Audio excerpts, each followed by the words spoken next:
Salam sejahtera Malaysia, denyut nadi suara rakyat bergema di channel ini. Jangan lupa tekan butang subscribe, like dan share. Malaysia kita punya, cintai Malaysiaku, kita jaga kita.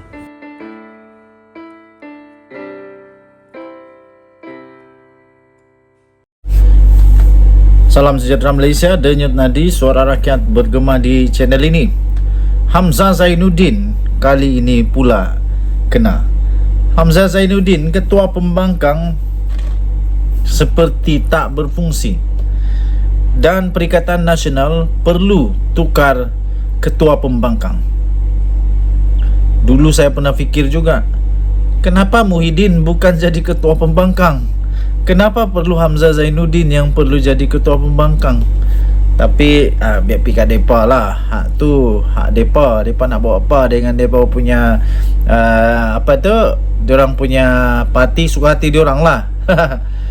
Okey, ada satu ulasan yang saya ingin kongsikan kepada anda. Hamzah Zainuddin seperti tak berfungsi. Perikatan Nasional perlu tukar Ketua Pembangkang. Hari ini adalah hari terakhir sidang parlimen selama 31 hari yang bermula sejak 13 Februari yang lalu.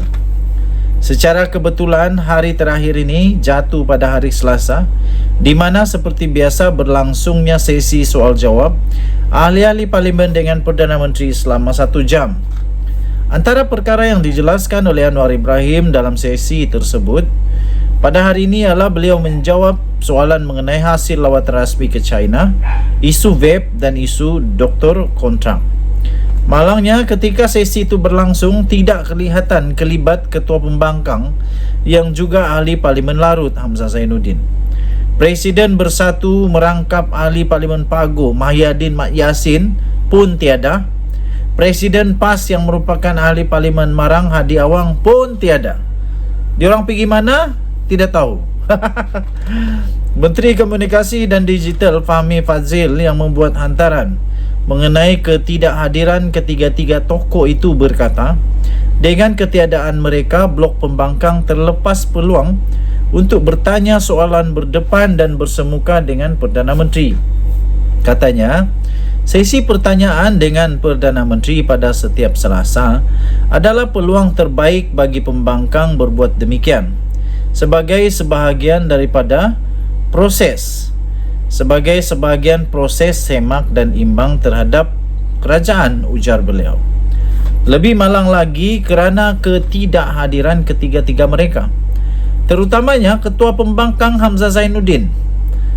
Dia kan Ketua Pembangkang. Sepatutnya ketika Anwar Ibrahim ada, dia perlu ada sebab dia Ketua Pembangkang, bangkang habis-habisan. Tapi tak ada pula. Aduh, ketika sesi tersebut bukanlah kali pertama didedahkan. Jadi makna kata menurut laporan ulasan ini, bukan kali pertama Anwar ada saja, mereka tak ada. Tak tahu kenapa. Minggu lepas dan kalau tak silap minggu sebelumnya juga beliau tidak kelihatan sewaktu sesi itu berlangsung. Kenapa asyik tak hadir saja? Khususnya Hamzah Zainuddin selaku Ketua Pembangkang yang kini jawatan itu telah dinaik taraf berstatus menteri. Ketidakhadiran beliau bukan sahaja mengecewakan rakyat yang mengharapkannya dapat memainkan peranan dengan berkesan dalam menyemarakkan proses demokrasi, malah PN dan penyokongnya juga pasti kecewa sama. Hakikat yang nyata, beliau setakat ini seperti tidak berfungsi dengan sewajar dan sebaiknya sebagai Ketua Pembangkang. Kalau kita lihat ketika Anwar memegang jawatan Ketua Pembangkang, beliau sangat berperanan dan sering saja tampil berani berhujah hampir dalam kebanyakan isu demi kepentingan rakyat dan negara di parlimen. Keadaan itu tidak saja menyerlahkan kewibawaannya, bahkan PH dan penyokong serta rakyat juga turut berbangga dengan keaktifannya berperanan itu. Selain itu, kalau kita lihat juga ketika Ismail Sabri Yaakob memegang peranan Ketua Pembangkang sebelum Anwar, beliau pun terlihat tidak kurang aktif dan berperanan dengan baik. Sebaliknya, Hamzah Zainuddin ketika kelihatan langsung tidak menonjol dan sejuk dalam berperanan memanaskan parlimen melalui jawatan Ketua Pembangkang yang disandangnya. Kenapa? Adakah Hamzah Zainuddin tidak tahu memainkan peranan sebagai ketua pembangkang? Atau sebenarnya beliau tidak berminat? Sebelum sejuk itu bertukar menjadi beku dan sebelum PN dilihat rakyat tidak berperanan di parlimen, adalah lebih baik untuk Hamzah sendiri berbuat sesuatu mengenai kedudukannya atau PN, mengambil tindakan menukarnya kepada orang lain. Dalam keadaan semasa dan jika berterusan begini, lebih baiklah jawatan ketua pembangkang itu diambil alih oleh Saidan Kasim kah yang jelas aktif di parlimen, atau Wan Faizal Wan Ahmad Kamal yang walaupun kadangkala beliau agak merapu, tetapi satu perkara yang menyerlah tentang dirinya ialah selalu aktif dan berani bersuara di parlimen. Apa macam Hamzah? Setuju tak? Ditulis oleh Sahabudin Husin. Denyut Nadi Suara Rakyat bergema di channel ini. Untuk mendapatkan berita yang lengkap, sila layari Sahabudin Husin, sahabudin.com.net. Kita jumpa lagi. Bye-bye.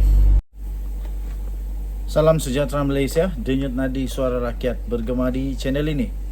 Nampaknya Menteri Besar Kedah tak akan serik. Menteri Besar Kedah tak akan serik. Tapi sebelum itu saya ingin ucapkan bilion terima kasih kepada semua yang sudah tekan butang subscribe, like dan share. Terima kasih juga yang sudah tekan butang join member. Bagi yang belum, saya mohon untuk tekanlah join member, share dan komen video-video dalam channel ini. Sanusi sekali lagi kongsi kembali kenyataan fitnah, tegaskan akan bayar saman. Ini barulah. Menteri Besar Kedah Muhammad Sanusi Madnor pada hari ini berkongsi semula kenyataan fitnahnya terhadap naib Presiden Amanah Mahfuz Omar setelah kalah saman semalam. Tak serik juga manusia ni. Kenyataan itu dikongsi semula di Facebooknya ketika mengulas keputusan Mahkamah Rayuan semalam yang menolak rayuannya dan menaikkan jumlah ganti rugi kepada RM120,000. Katanya, posting inilah yang didapati saya bersalah oleh mahkamah dan diperintahkan untuk membayar ganti rugi RM50,000 oleh Mahkamah Tinggi tambah RM15,000 kos dan kemudian dinaikkan kepada RM120,000 oleh Mahkamah Rayuan kerana RM50,000 itu didapati terlalu rendah oleh plaintiff. Mereka membuat counter appeal rayuan balas untuk tuntut lebih tinggi. Tulisnya di media sosial pagi tadi. Nah, padan muka lah. Siapa suruh fitnah? Inilah saya heran. Pemimpin-pemimpin agama pula yang didapati suka fitnah. Aduh. Sanusi berkongsi semula status itu walaupun Mahkamah Tinggi Kuala Lumpur dalam keputusannya 8 November 2021 yang lalu telah pun memerintahkan injuksi yang menghalang dan menegah defendant itu atau siapa-siapa ejen-ejennya daripada menerbitkan kata-kata fitnah terhadap plaintiff pada masa hadapan. Lidah rasmi PAS Haraka Daily pada hari ini juga turut menyiarkan semula tulisan Sanusi itu beserta status awal yang dipertikai. Saman Mahfuz, iaitu bekas anggota Parlimen Pokok Sena, itu difailkan pada 9 Oktober 2019 berdasarkan hantaran Sanusi dalam akaun Facebooknya pada 30 Julai 2019. Sanusi yang juga adalah pengarah pilihan raya PAS mengaitkan Mahfuz selaku wakil rakyat Pokok Sena pada ketika itu dalam isu pemindahan kedai judi nombor ekor spot toto ke kawasan Terbabit. Sementara itu, dalam tulisan yang sama, Sanusi juga turut berkata dia akan berusaha membayar ganti rugi yang diperintahkan susulan keputusan saman fitnah itu. Katanya, apabila sudah didapati bersalah dengan posting ini, menjadi tanggungjawab saya untuk melunaskan tuntutan saya. Padahal mukalah yang kau fitnah kenapa? Jadi sekarang dah kalah fitnah, bayarlah. Kalau tidak nanti bankrupt. Katanya saya akan berusaha membayar berapapun harganya. yang penting kena post kah? Saya akan berusaha membayar berapapun harganya, katanya. Mengambil mudah atau mengendurkan tekad perjuangan hanya kerana kepentingan politik, takut hilang sokongan, atau membiarkan rakyat negeri ini terjebak menjadi kaki judi tidaklah sekali-sekali, tegas Sanusi. Wow. Takkanlah kerana itu sanggup memfitnah pula. Kawan saya cakap, jangan kerana niat menghalalkan cara. Dia bagaimanapun menegaskan keseriusannya membentras kegiatan perjudian di Kedah dengan tidak lagi mengeluarkan lesen premis judi selepas Disember 2022. Mulai Januari 2023, tiada lagi premis perjudian berlesen di seluruh Kedah, selari dengan keseriusan PAS untuk menghentikan kegiatan yang merosakkan seluruh masyarakat di negeri ini, katanya lagi. Adapun jika didapati terdapat premis judi tanpa lesen atau premis haram wujud di mana-mana tempat di negeri Kedah, pihak PDRM dan pihak berkuasa tempatan PBT telah dan akan melaksanakan operasi membentras perjudian selari dengan peruntukan undang-undang, katanya. Tambahnya, inilah yang dimaksudkan dengan tidak main-main atau ambil mudah dengan judi. We walk the talk, cakap serupa bikin, kata Sanusi. Bye-bye.